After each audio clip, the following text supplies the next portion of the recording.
रत्नकर्ण श्रावकाचार्य में आचार्य समंतभद्र स्वामी ने एक बहुत अच्छा श्लोक लिखा है। इस श्लोक में कहा है, न धर्मो धर्म कैर्विना।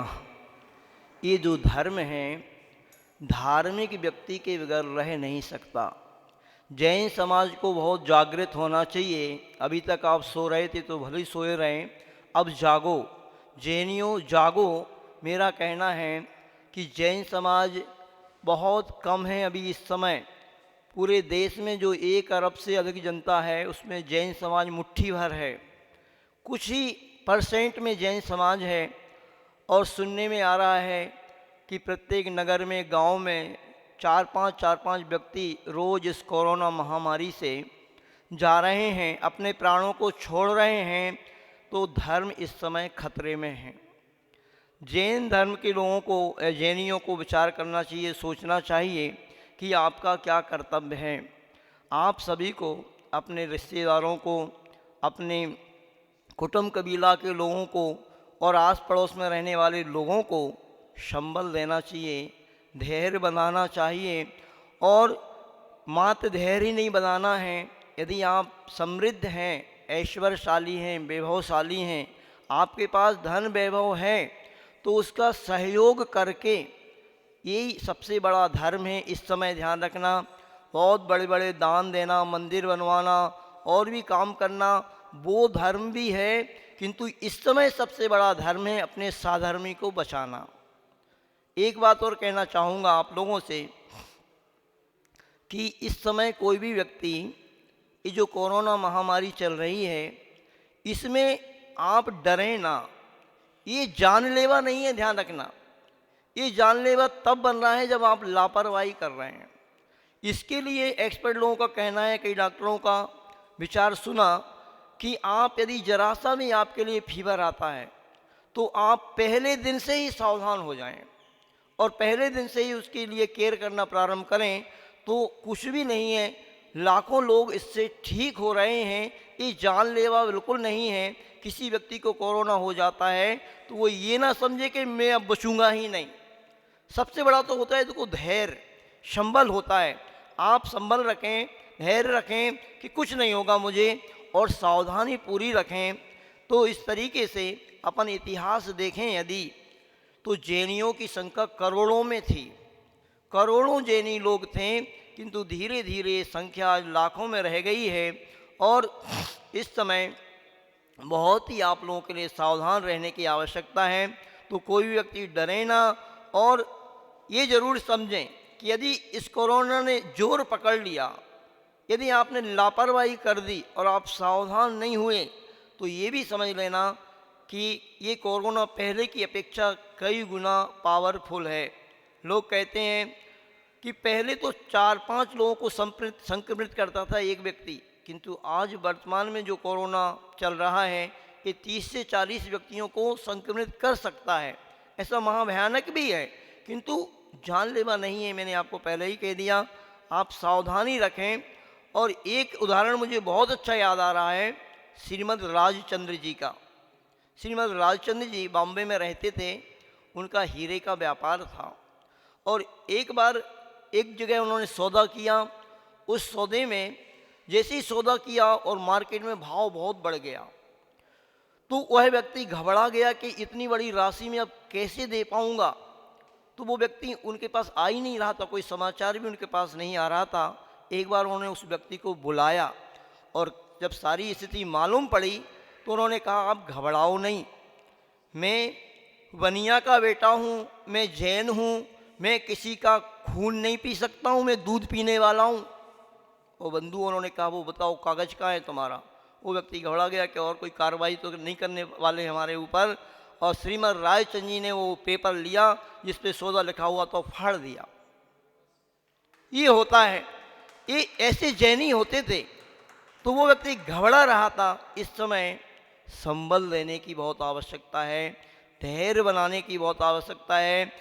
जो भी महिला मंडल हैं, जो भी सोसाइटीज़ हैं, जो भी विशेष विशेष ग्रुप हैं समाज के, उन लोगों को आगे आना चाहिए।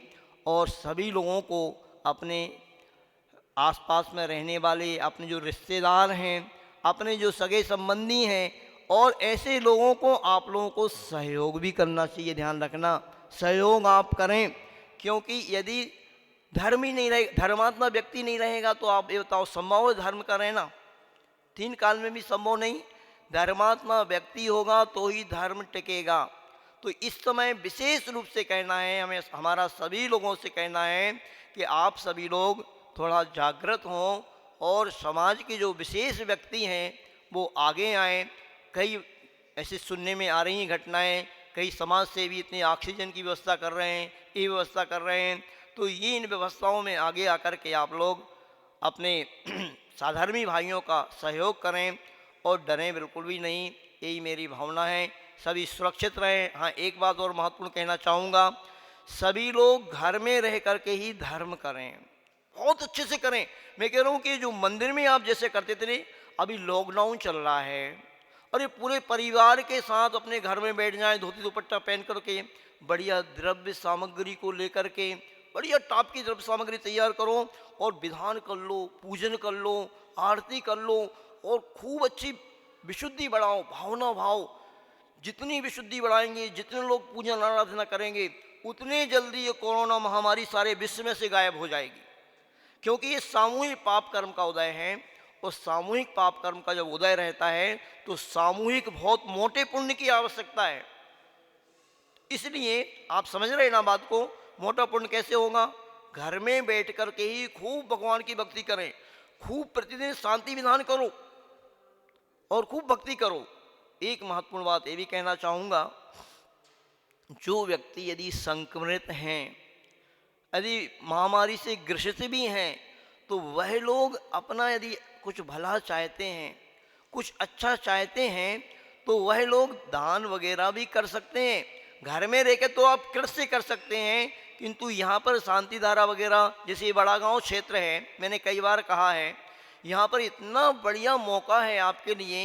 ये जो 23 फुट की भगवान की मूर्ति बन रही है, इस मूर्ति में स्वर्ण दान दे करके यहाँ पर जो सहस्कूट बन रहा है, मैं तो ये कह रहा हूँ कि परिवार में जितने सदस्य हैं और व्यक्ति यदि समर्थ है तो अपने बच्चे के नाम से, बेटे के नाम से, बच्ची के नाम से, सारे परिवार के नाम से आप एक एक मूर्ति यहाँ पर स्थापित कर दो, तो आपकी ये सुरक्षा हो जाएगी। ध्यान रखना, समझदार व्यक्ति वो कहलाता है जो बैंक में बैलेंस पहले से बना करके चलता है।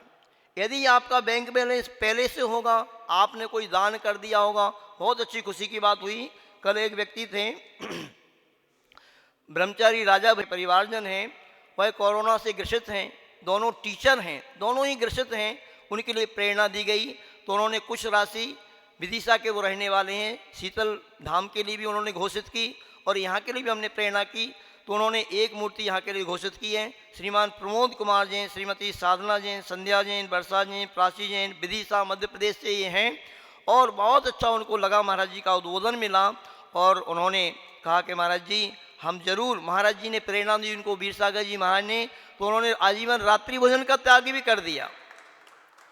तो देखो, इस समय आप लोगों को अपना पुण्य बनाने की आवश्यकता है और जैसे भी हो अपना पुण्य बनाएं, ये मेरी भावना है। इस बड़ागांव से क्षेत्र का तो मुझे बहुत अच्छा लग रहा है कि यहाँ पर ये जो सहस्कूट जिनालय में जितनी मूर्तियाँ आप सारे परिवार की ओर से मूर्तियाँ विराजमान कर दें, बहुत ही कम राशि इन्होंने मूर्ति की रखी है और स्वर्ण की मूर्ति में जो दान देंगे आप ध्यान रखना, वह भी आपका मूर्ति दान ही कहलाएगा, क्योंकि जितना स्वर्ण लगना वो मूर्ति में ही लगना है। तो वो मूर्ति, हाँ 10 ग्राम मात्र तो दे ही सकते हैं, 10 ग्राम ही नहीं भैया, एक से एक श्रेष्ठी वर्ग हैं, एक से एक महान रईस लोग भी हैं। 10 ग्राम नहीं, 20 ग्राम, 50 ग्राम, 100 ग्राम भी दे सकते हैं, कोई 1 किलो भी दे सकता है। क्या बात है, अपने जीवन को धन करना हो, ऐसे ऐसे व्यक्ति हम लोग की प्रेरणा को पाकर के 500-500 ग्राम की झारियाँ भी दी हैं लोगों ने, 1-2 किलो स्वर्ण की भी घोषणा की है कि हम पूरा का पूरा भावमंडल बना देंगे, छत्र बना देंगे, मूर्ति भी बनवा देते हैं व्यक्ति।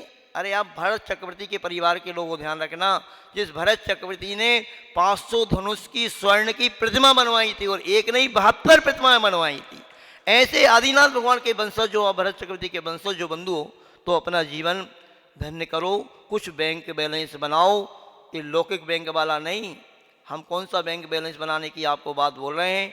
अपने जीवन में जो आप कुछ दान कर लोगे वही आपका बैंक बैलेंस होगा, वही आपके साथ में जाएगा। बोले चिंतामणि पार्श्वनाथ भगवान की जय।